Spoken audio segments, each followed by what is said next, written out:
It can be scary when you think about how much of our so-called personal and confidential information is actually accessible in so many places and by so many different people and organizations.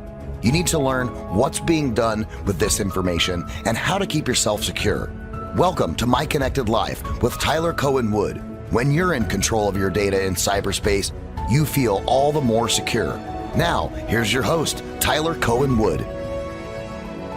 Hi, welcome to My Connected Life. Today, we have a very exciting episode. We are going to talk about cybersecurity insurance, what you need to know to make sure that you're protecting yourself, your company, and your family. Now, I would like to introduce my co-host for today, Tina Gravel. Tina, welcome. I'm so excited to have you on the show. Well, I'm very excited to be here. Thank you.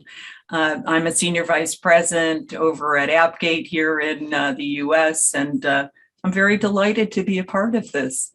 Most exciting is that I get to introduce a gentleman and a scholar. He's from the UK. That's why I get to talk like that. Of course, you know, I'm not an actress. If I wouldn't be doing this if I were, would I? Anyway, back to Bill. Bill Mew is a privacy expert. He says privacy. He is the CEO of the crisis team and just an amazing man. I have known him for some time now. And given his last name, he is the king of Catter Day. I'll let you ponder that one for a few minutes. All right. All right, then. Bill, welcome. Bill has written some absolutely incredible articles on this particular topic, and we're going to talk about some of them, and I will include them in the show notes. So welcome, Bill. Really excited to have you here. Very excited. It's an absolute delight, and I'm so very grateful to be in such good company. As Tina said, I am indeed coming from the UK, for those of you that haven't spotted the accent. I'm looking forward to a lively debate. My background is I was an IBM veteran for a number of years and have done a whole load of other stuff since in the cloud world, specifically hosting sort of major workloads for the UK government. But a lot of my recent activity has been in privacy campaigning. You got to pronounce it right, and taking on Facebook and a number of others, supporting Max Schrems and bringing cases in the UK. But at the same time, I run an incident response firm called the Crisis Team, and I have some very particular views on what it means to be crisis prepared, the importance of being so, and how closely this relates to the topic of the day, which is cyber insurance. Very nice. Very nice. Of course, it is. he could read the phone book and it would sound good because he's got that accent. I know. Okay, I love the accent too. Yeah, let's be clear. I say a lot of words with the British way, like schedule, process, just because I think it sounds better. Yeah. Schedule. Yeah. Let me look at my. Yeah. So I made a prediction that in 2022. The cyber insurance industry would undergo a major change because, and correct me if I'm wrong, Bill, I don't see how it can be a profitable business to go into, because at the end of the day, take like health insurance, I'm sick. My health insurance company spends money on me. They lose money on me, but they make money from everybody else's premiums, or, there aren't like a ton of sick people in the world. So they can make money on that. But with cybersecurity, I mean, we've talked about this for years. It's not a matter of if, it's a matter of when. So it's a tough business model to me. Am I missing something? Well, in insurance, they insure against all sorts of different risks, some of them small, some of them large. And the premiums will be adjusted directly in proportion to exactly what the risk is. So I don't think it's the size of the risk which is actually the problem here. It's the fact that you can't measure and price it accurately. Now, if you take certain complex risks, there are ways in which you can model them. But cyber insurance is one of those things that it's almost impossible to do. If you're a very large company, maybe one of the top companies in the UK, Europe, or America, you can afford for a cyber audit to be undertaken, where a group will come in and they'll do a really detailed analysis of your entire infrastructure, pointing out vulnerabilities. It can be an enormously useful exercise because they, being independent observers and experts, can actually point out a lot of the potential vulnerabilities that you may have that you possibly hadn't thought of or considered. And therefore, this is an approach that many large companies not only can take, but should take. And it also is a benefit to the insurer because it gives the insurer a really accurate idea of the exact risk that they're taking on. The problem is that these audits aren't easy and they aren't cheap. And therefore, you cannot take that model and take it out to the mid-market or the mass market. When it comes to those sort of markets, you've got to take a slightly different approach. And the one that's being taken varies from insurer to insurer. Some are using template models where you have to fill in a questionnaire and they do various different grading systems and they try and get an idea of how accurate that is. It's a bit like the tests we used to take when we were leaving school and going to the job market. They try and predict what sort of profession that we'd be right for. They're just about as accurate. And then there's a risk ratings scheme. And this is something that they try and pretend that it's akin to Moody's or Standard and Poor's in terms of the credit risk that they provide, but that it's simply providing something for a whoops, help. That's an actuary calling you now and giving you a hard time.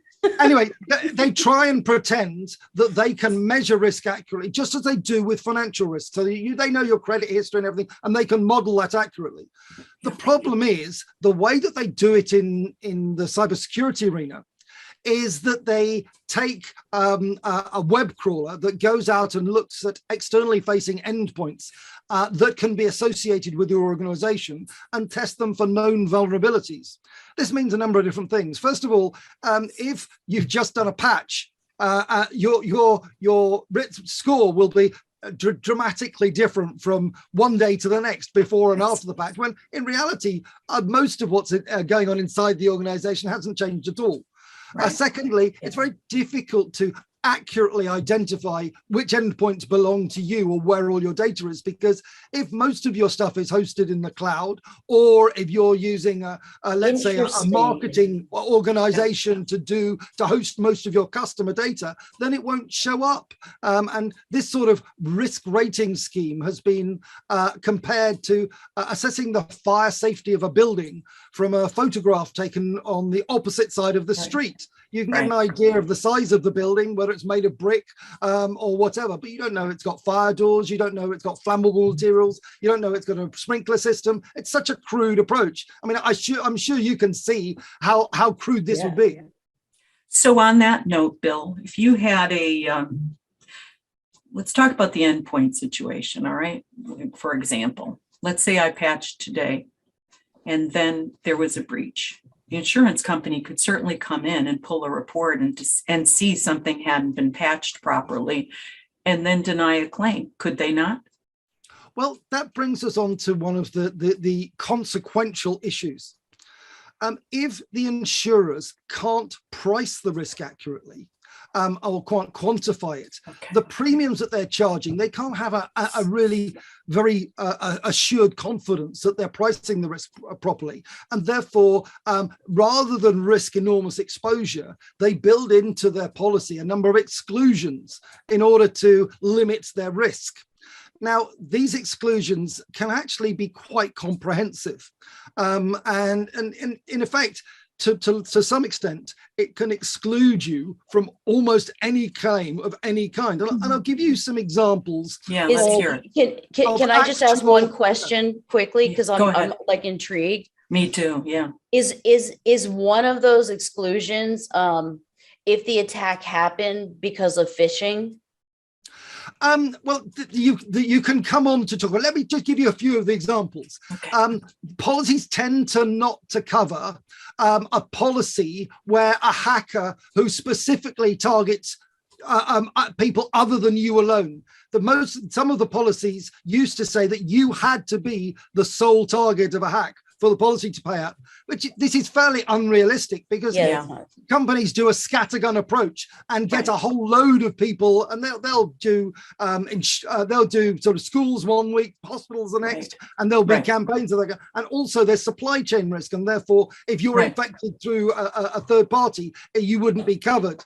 They tend not to cover any failure by a cloud infrastructure provider unless you own the hardware and software. Now, Really? how many cloud providers are there where you own the hardware and software? They tend not to cover. They tend not to cover incidents involving a third party, not unduly restricted or financially limited by any term in any of your contracts. Now, you need to think about if you've got a SaaS provider or anyone you're working with, unless you have a contract with them which has unlimited liability, they're not going to cover you.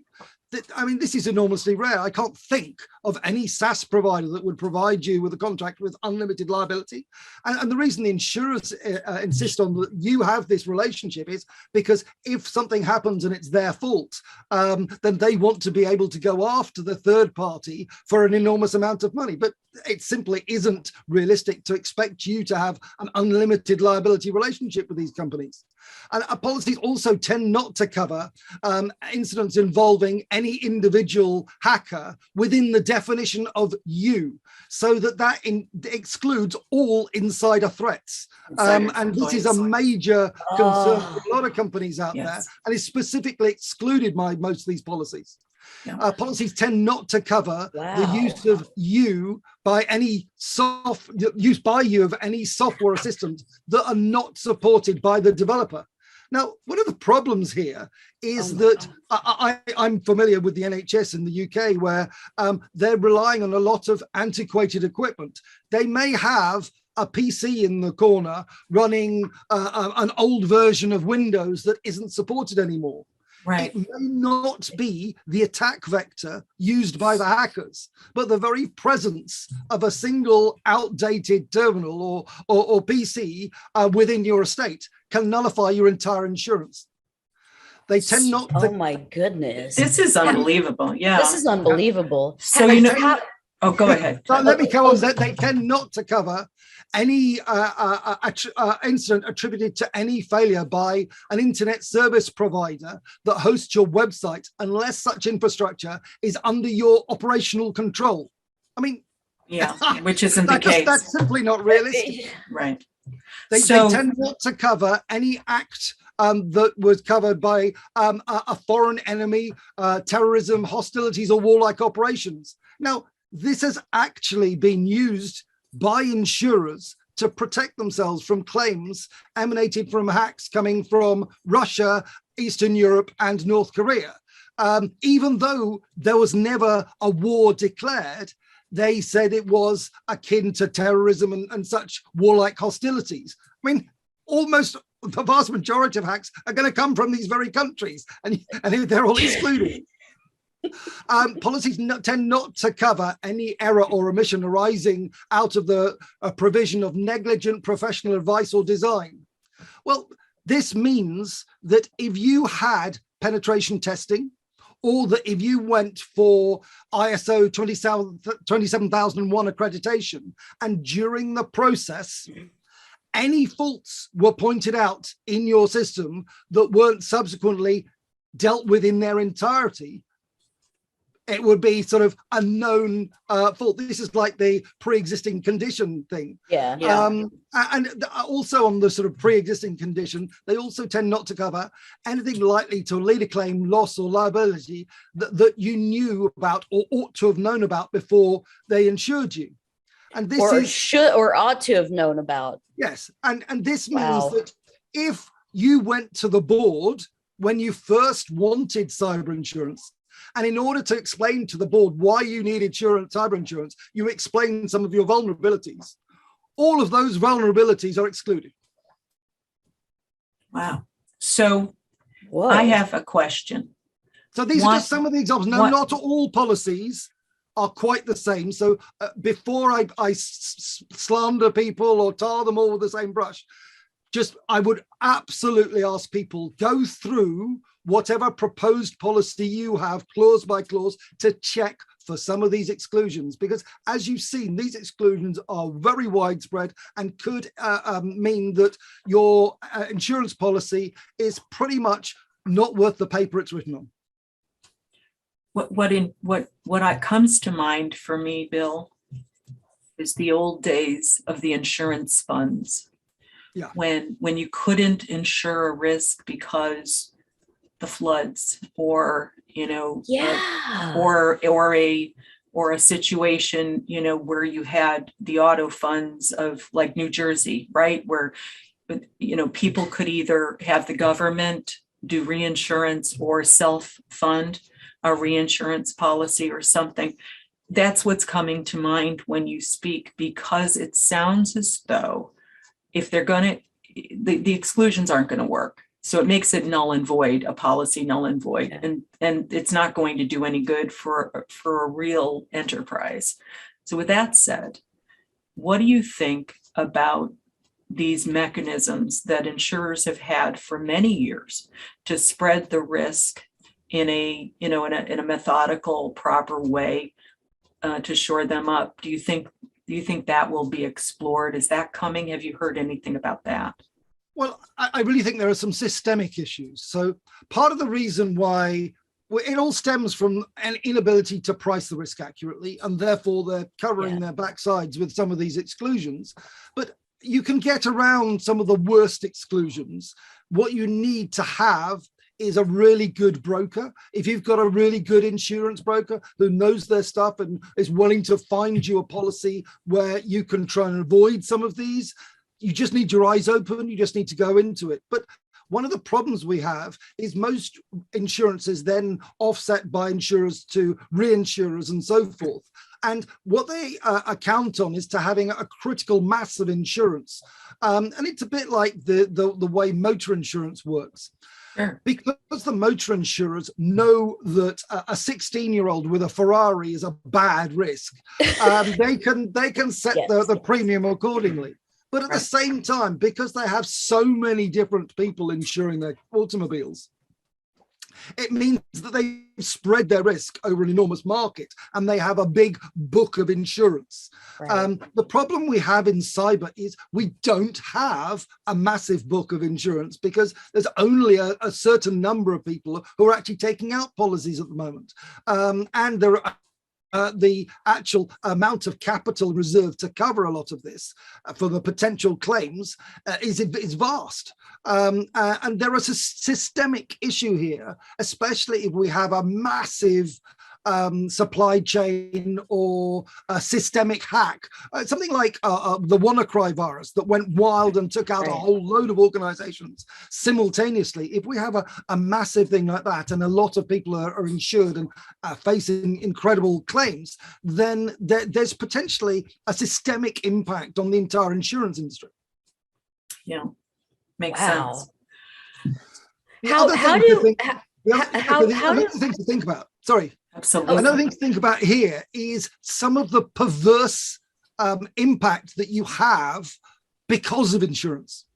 No, so if you're a CISO within an organization and you decide, actually, I think we should have insurance, you're unlikely to be given extra budget for the insurance. It's probably going to come out of your cybersecurity budget.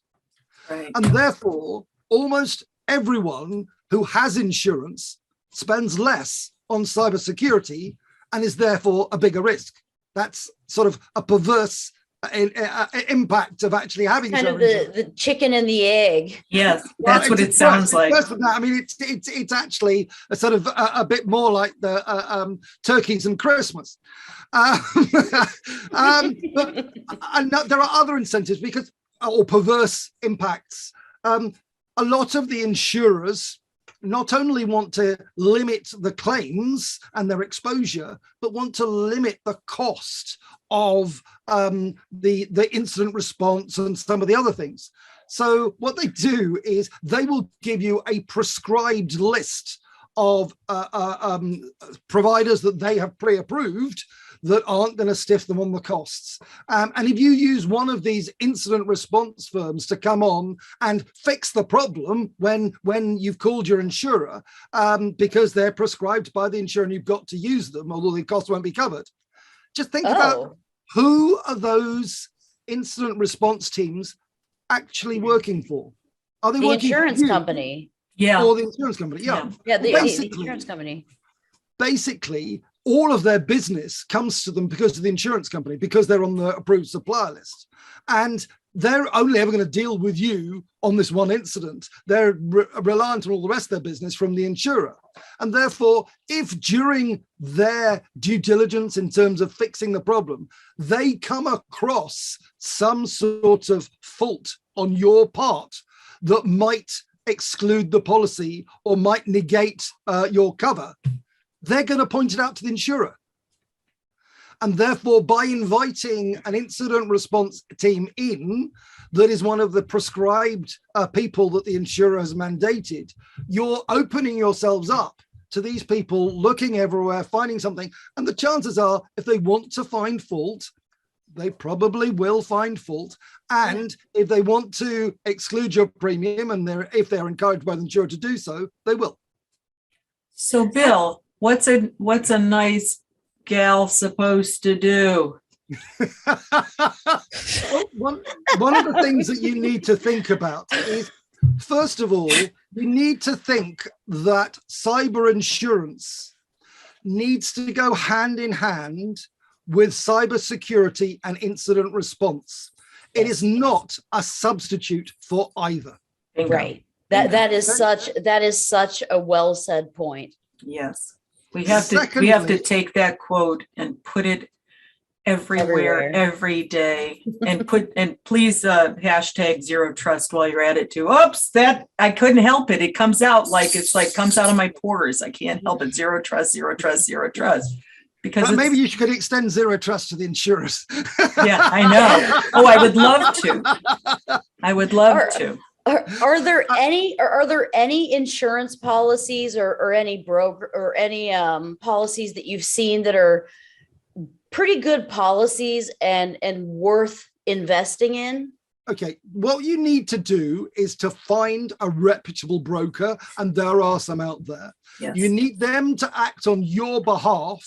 First of all, to look at the policies to make sure that they don't have some of the worst exclusions in them and some of the ones we've just covered.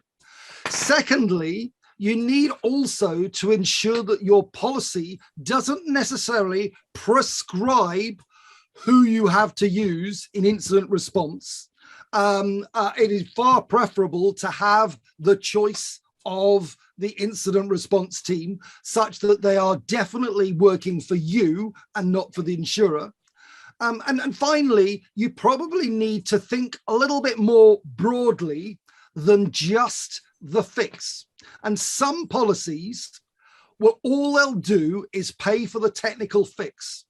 This is a bit like having insurance, and as a pedestrian, you're hit by a motorist. You would possibly expect somebody to call an ambulance, put you in the ambulance, take you to hospital, have them to check you out at hospital, and then if you're injured, to have some sort of specialist surgeon save your life effectively. But if you've got the minimum level of insurance, which is just to fix the ongoing problems so it doesn't happen again, it's a bit like the ambulance turning up, them getting a stretcher out, them stretchering you to the side of the road and leaving you at the side of the road whilst they disappear, because effectively that's all they're doing. So you need to think, and the elements that I think you need to consider in terms of incident response are, first of all, the technical fix. You need to be confident that the team are really capable, that they're going to find the exact nature of the problem, that they're going to find the full extent of the problem, and that they're going to provide accurate cyber forensics. I was just going to say, how does forensics fall into this? It needs to be accurate. And the reason it needs to be accurate, because the second team you need is a really good legal team. They need to take the forensics and look at exactly what happened. And from that, they need to derive a legally defensible narrative. Now, that legally defensible narrative needs to defend you in front of any potential litigation, in terms of any regulation or whatever, because the chances are you will be facing some music in one form or another. And that legally defensible narrative could well save your skin. The third team needs to take the legally defensible narrative and employ it in terms of reputation management into a brand defense plan. And the brand defense plan needs to actually save you in the press, in the media, and everywhere else. And then finally, you need a sort of social media team that can possibly use trusted voices out there to help counter the hysteria and the misinformation that naturally goes with this type of incident. This comes at a time when your company's own reputation is possibly at an all-time low, and anything you say, even if you're seeking to counter misinformation, possibly won't be believed. And therefore you probably need to some trusted voices out there to act on your behalf. And that's one of the services we provide at the crisis team. But of those steps, I think the technical fix, there are lots of companies out there that I actually think are really credible in terms that you could call in to do that. On the legal step, there are more and more companies out there, but just be a little bit cautious, because a lot of legal companies have beefed up in order to deal with sort of privacy and GDPR and some of the newer regulations in California and elsewhere. But these are just about got together in terms of privacy. They really don't understand cybersecurity. So you need to be a little bit more selective and do your search well in advance. The third step around reputation management, you need to be really, really careful, because the vast majority of crisis management firms will get you into more trouble than you already are in. Yeah, you don't want that. No. And I'll explain why, because there's a standard formula that PR teams and crisis management teams use in a particular incident. Imagine if we're in a bank, and some guys have come into the bank with guns, and they're seeking to withdraw a sizable amount of cash that they're not entitled to. We can all picture the scenario.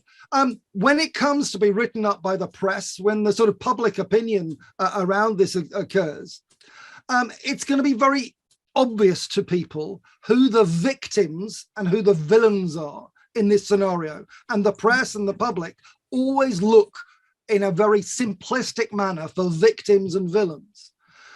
In this scenario, the villains are obviously the guys with the guns. And the victims are the bank, its customers, and its staff. And in that scenario, the standard crisis management technique is to wheel out a senior banking executive, and for that executive to show enormous empathy for his staff and his customers, and to show that they're really taking it seriously. And by showing empathy, they will, because they're perceived to be a victim, they will receive sympathy. And that is naturally what occurs in almost all crisis management response plans. If you use that Cyber's approach, different though, because in cyber, typically the victim, the villain is the company that got hacked. Right. Yeah. Well, so look at exactly the same scenario. Right. Interesting. Yeah. Right. The bank may well have been the victim of a hack. So it's been the victim of a crime. But in the media and the court of public opinion, it will be seen as the villain for not having prevented the attack. And this is almost unique in the fact that I can't think of almost any other facet or area of business where a victim of a crime is seen to be the blame for having been a victim.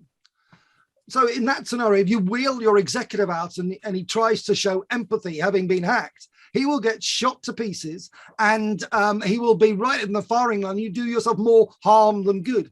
Now, most crisis management firms and most PR teams simply don't understand the difference here, simply don't know that a totally different approach is required for a cyber incident. And therefore, when I go back to, you say, you need to be prepared, you need to think long and hard before a cyber incident. Well, what is the technical team that we're going to have ready to call upon when we need them in an incident of this kind? What is the legal team? And do a little bit of research about a legal firm that understands more than just the basic GDPR and privacy stuff, that really understands cybersecurity and the nuances here and can develop a legally defensible narrative for you. Get a reputation management team that really understands cyber, has done it before and knows the differences there. Otherwise, you're going to get yourself into a load of trouble. And when it comes to the social media side of things, get hold of some of the leading independent, trusted voices out there who can talk on your behalf when your credibility is an all-time low and you simply won't be able to counter misinformation and hysteria on your own. Perfect. Wow, that is such good advice. Yes. For everybody listening. I mean, that you just told them what to do. Yeah. And Free consulting. That's wonderful. I've never thought about that. I've never thought about that in the cybersphere, it's actually it would be the bank, the hacked company, that is seen as the bad guy. Right. I never thought about that. Well, because the consumer, you need to understand it if you're actually going to have the right approach. Right, because the Yeah. consumer is put upon, Yep. the consumer feels like they're the victim. Every time Neiman Marcus got hacked, it irritated me, even though Me too. But they didn't Right. learn. they didn't learn. I guess that was the hardest part of it, that Yeah. it kept happening, that was the worst part. We're starting to get to the top of the hour, aren't we? Should we have a wrap up time and see what's on Bill's mind? Or I don't want to paint an entirely negative a picture here. There are decent brokers out there. There are Okay. policies where you can negotiate, and your broker can do on your behalf, to get rid of some of the worst exclusion policies. I think regulation's coming to try and enforce a greater rigor in terms of pricing and policy writing. And I think there are more and more teams, and I think we're well served at the technical end. It's just actually further down that chain with legal, reputational, and social, you need to be quite discerning in terms of, but a little bit of research, a little bit of preparation in advance. And one of the things I would advocate here is actually practicing. I mean, we all recommend that people test their backups, because the last thing you want to do is to go and look at a backup or after an incident and find that it hasn't been working for X number of months because you never tested it. Well, you need to test your incident response scenarios. You need to know that these experts that you're going to call on a particular day are going to be there to help you, and possibly that during the rehearsals, they could take you through some of those steps so that you can be well prepared. So That's great. since we are getting to we have 10 minutes left. How about this bomb for you? Does insurance encourage bad guys? Someone said that on a recent panel that I was on, and I thought that was ridiculous. But Interesting question. yeah, some people will say that. Yeah, but the bad guys want to know that they're going to be paid. And therefore, if you have got an insurance policy, it doesn't guarantee you'll be paid, because in certain countries, and it varies from country to country, the actual ransom cannot be paid by the insurer. So there are certain countries where, believe the US is one, where you can't get insurance that would cover the actual ransom payment. It'll cover most of the rest. Wow.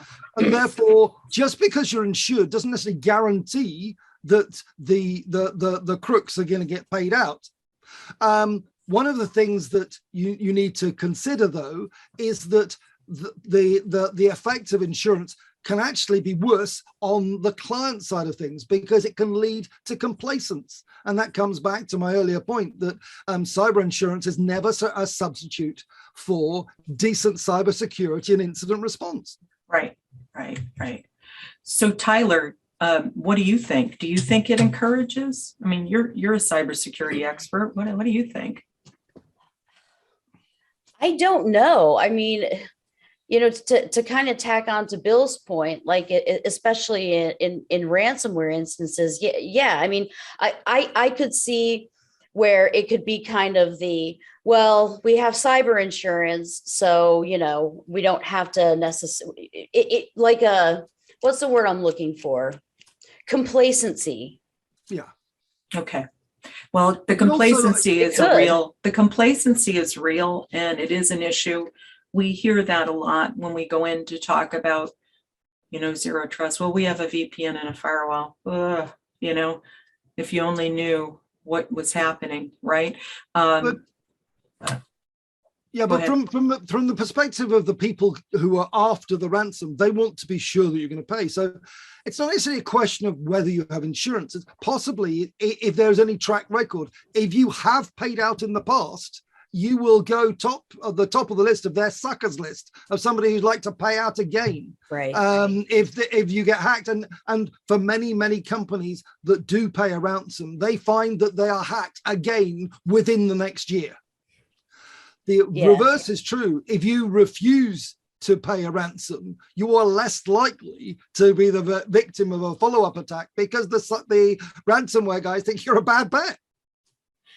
And this issue, I have such a difficult time with it, because prevention is what is needed. But say you didn't have prevention and you're a hospital, what do you do? I mean, it's such a difficult situation to be in. And there will be a time, by the way, speaking of these hospital attacks, where at some point someone in the hospital is going to be killed because they're not getting the right treatment or whatever it is. It already happened in Germany.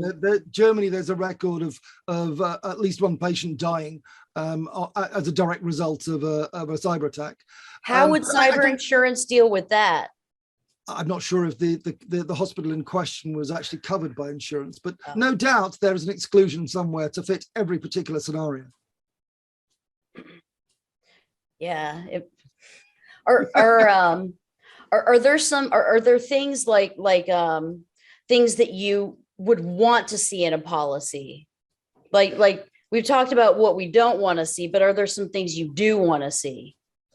I would like to, well, if you're going to negotiate a policy and you need to get a really good broker to do so on your behalf, you want to get rid of some of those woeful exclusions. You need to have the independence to appoint your own response team, the technical, so they're working for you. And you possibly also need to think ahead in terms of, well, am I covered for the technical piece? Does it also cover the legal piece? Does it cover the reputational piece and the social piece?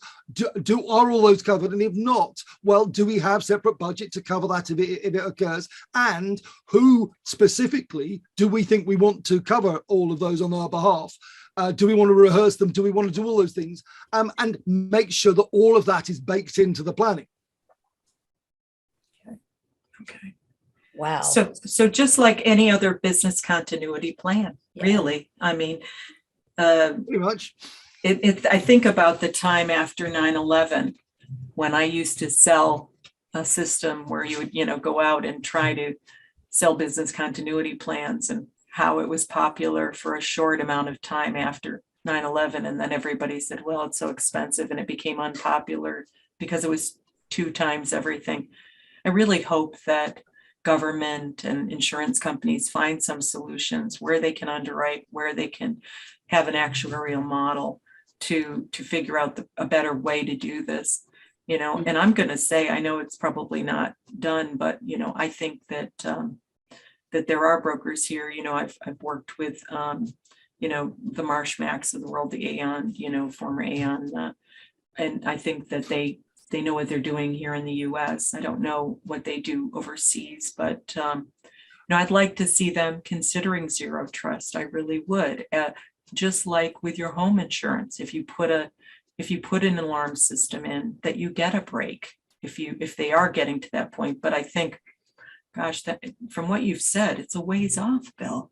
Yeah, Um, it sounds like I it's a think ways off, there are- but There are maybe some not. decent insurers out there. Don't get me wrong. There are some decent insurers and some decent brokers. You've got to find them.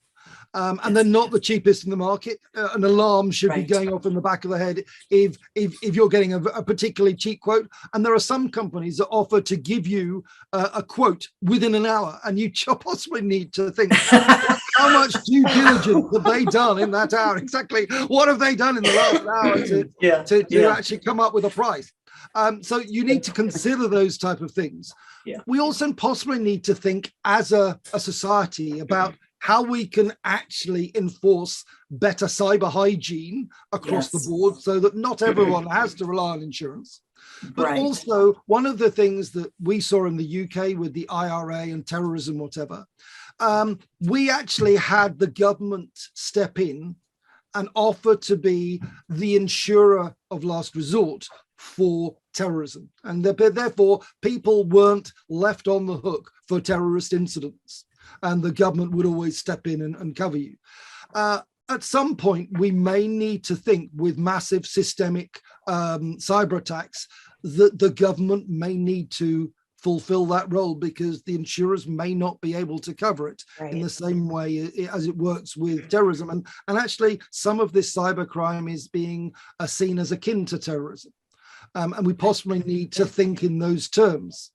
But who knows, that may need to come hand in hand with regulation by the government to make sure that we all take it seriously.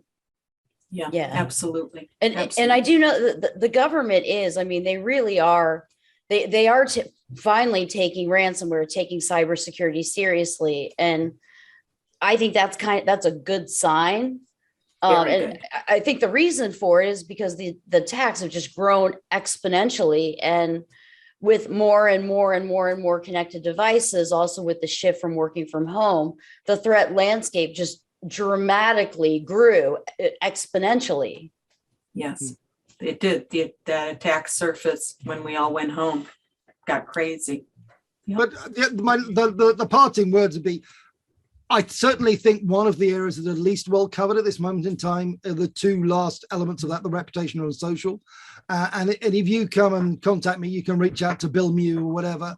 I can give you some advice on that particular front. But don't for a moment think there is an easy answer. If you're getting a quote in an hour, if you're getting a cheap premium, you need to think further down the line. Is this going to pay out? Is this actually going to be any use to me? And what we saw during the pandemic were companies that had taken out business insurance that had protected them from a pandemic. And they found that the insurers refused to pay out because they couldn't possibly hope to cover everyone with a policy. And it all went to court and it was a very nasty mess.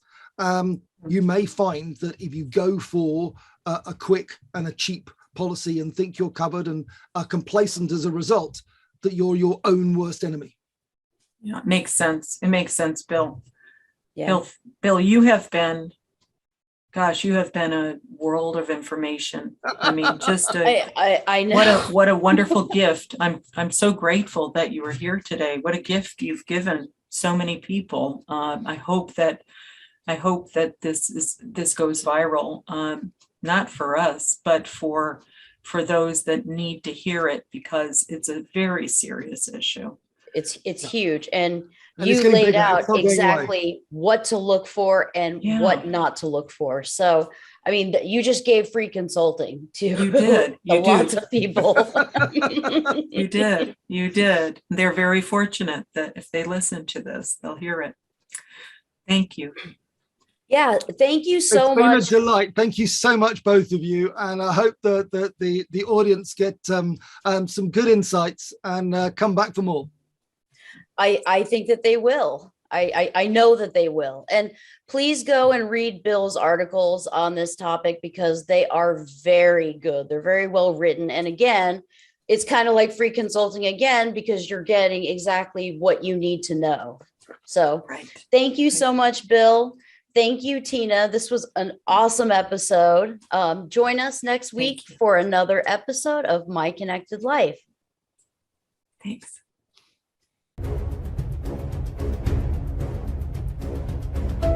Thank you for tuning in this week to My Connected Life. We have much more for you next Wednesday morning at 11 a.m. Eastern Time, 8 a.m. Pacific on the Voice America Variety Channel. Until our next show, be careful with your data and your life.